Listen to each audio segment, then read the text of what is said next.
झोपले या पालिका अधिकाऱ्यांचं करायचं काय? खाली डोकं वर पाय. नेरूळ सेक्टर 19 सिवूड्स पूर्व येथे महाराष्ट्र नवनिर्माण सेनेतर्फे आज नाल्यामध्ये उतरून आंदोलन करण्यात आलेलं आहे आणि नवी मुंबई महानगरपालिकेचा निषेध करण्यात आलेला आहे.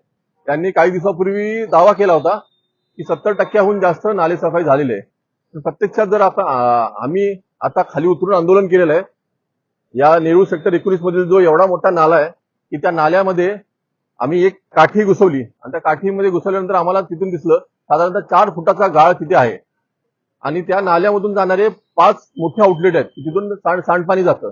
पण त्या 5 आउटलेट पैकी 4 आउटलेट पूर्णपणे बंद आहेत. फक्त एकाच आउटलेट मधून पाणी जातं. एवढा मोठा प्रचंड गाळ इथे साठलेला आहे आणि इकडे महानगरपालिकेचं पूर्ण दुर्लक्ष आहे. इथे कोणत्याही प्रकारची नाली सफाई झालेली नाही. पाणीच्या दरम्यान त्यांनी सांगितलं की 70% नाले साफसफाई झालेली आहे. 70% नाही, 10% पण नाले साफसफाई झालेली नाहीये. आम्ही याचा पूर्णचा व्हिडिओ पण दाखवलेला आहे. व्हिडिओच्या माध्यमातून कुठल्याही प्रकारची साफसफाई झालेली नाहीये. त्याचे आउटलेटचे 4 ते 5 दरवाजे आहेत. त्या 5 दरवाजामधून एकच दरवाजा चालू आहे. पण पालिकेने सांगितले, वारंवार सांगतोय की आम्ही दरवेळेस आम्ही साफ करतो, आम्ही पत्रव्यवहार करतो. दरवर्षी आमचे पत्रव्यवहार एकाही पत्राला त्यांचं उत्तर मिळत नाही. त्यांचं फक्त हेच असतं की आम्ही नाला फक्त पाणी जाण्यापुरता साफसफाई करतो, याच्या व्यतिरिक्त आमच्याकडे दुसरं आम्ही काम करत नाही. आणि कुठल्याच वर्षी त्यांनी साफसफाई केली नाही.